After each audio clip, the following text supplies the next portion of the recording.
औज़ुबिल्लाहिमिनश्शैतानिर्रजीम बिस्मिल्लाहिर्रहमानिर्रहीम। Students, today we will discuss about test cross.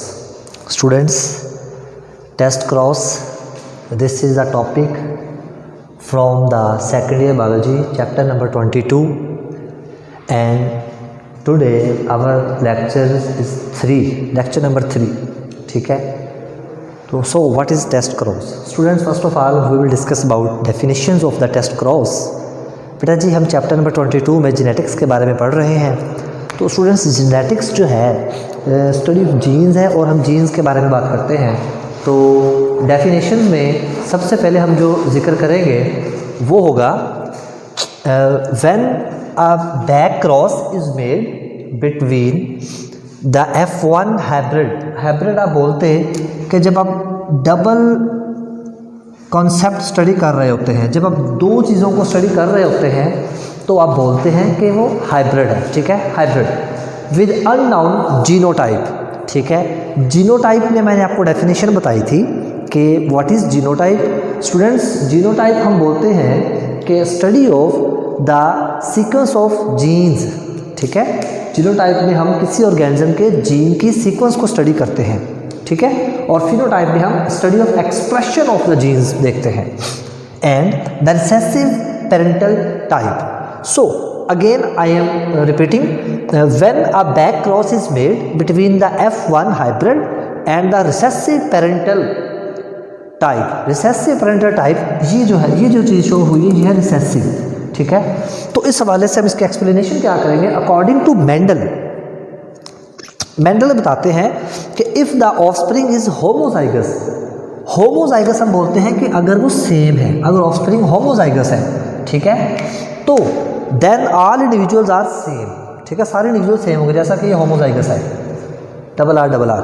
तो if the offspring is heterozygous, अगर offspring heterozygous है, ठीक है, देखिए अगर ऑफस्प्रिंग हेट्रोजाइगस है तो फिर क्या होगा, then result will be 50% dominant and 50% recessive individuals.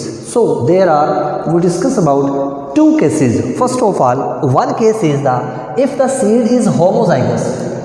देखिए दो केसेस है ना, तो अगर सीड होमोजाइगस है यानी डबल आर है तो राउंड डबल यानी होमोजाइगस राउंड है तो it will be grow into P plant that form all gametes with only capital R allele.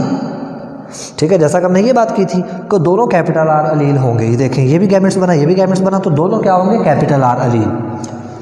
अच्छा, next, wrinkle seed plant is always homozygous recessive. ये homozygous recessive होगा हमेशा wrinkle seed. It will form all gametes with small are alleles. ये दोनों small are alleles बनेंगे, यानी recessive से हमेशा स्मॉल आर अलील बनेंगे और जो होमोजाइगस है उससे हमेशा कैपिटल आर अलील बनेंगे। तो हमने कहा था कि जी जो एक जीन है उसकी अल्टरनेट फॉर्म जो है उससे हमने कहा था कि वो अलील है। सो स्टूडेंट्स, तो fertilization will result in the 100% round seed progeny. Progeny बोलते हैं औलाद को, नस्ल को। तो कहता है कि जब हमने इसका फर्टिलाइजेशन का रिजल्ट देखा ना तो होमोजाइगस डोमिनेंट का क्रॉस करवाया होमोजाइगस रिसेसिव के साथ, तो दोनों इसकी प्रोजेनी कैपिटल आर, इसकी स्मॉल आर। जब इनका आपस में क्रॉस हुआ तो देखें राउंड सीड बने हैं। तो इसका रिजल्ट क्या हुआ जी, हम बोलते हैं कि इसका जो रिजल्ट है, रिजल्ट में हम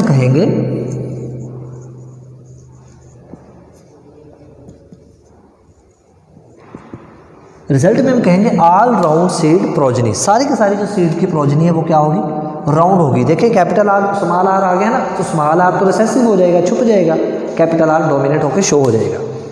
यहाँ पे सारी की सारी प्रोजेनी जो है वो केस 1 में क्या होगी, डोमिनेट होगी और राउंड। केस 2 में क्या है, इफ सीड इज हेट्रोजाइगस। ये देखें सीड हेट्रोजाइगस है, ठीक है, यहाँ में हम कह रहे हैं कि सीड क्या है जी, हेट्रोजाइगस है। ठीक है, सो राउंड है।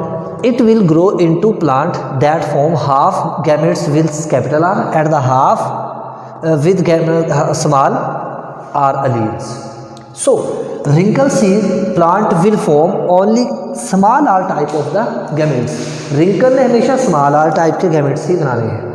ठीक है, so fertilization will result into 50% round seed and 50% wrinkle, इस फर्टिलाइजेशन से हमें पता चलेगा कि 50% राउंड है और 50% क्या है, रिंकल है।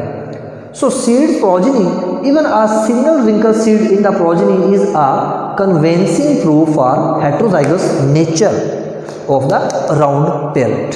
देखिए यहाँ पे राउंड है लेकिन हेटेरोजाइगस है, यहाँ पे रिंकल है लेकिन होमोजाइगस है। तो जब इनका आपस में हमने क्रॉस करवा के देखा तो 50% राउंड बने और 50% रिंकल बने। तो इसका जो आगे नस्ल बनी उसमें 50% राउंड थे और 50% रिंकल थे। तो यही हमारा रिजल्ट है कि जो केस नंबर 2 है उसमें 50% राउंड होंगे और 50% ही रिंकल होंगे। अब इंपॉर्टेंट क्वेश्चन इस टॉपिक में से आता है कि what are the significance of the test cross. So students, it is very important question. What is the significance of test cross? So students, first of all, test cross used to check the homozygosity and heterozygosity of the dominant plant.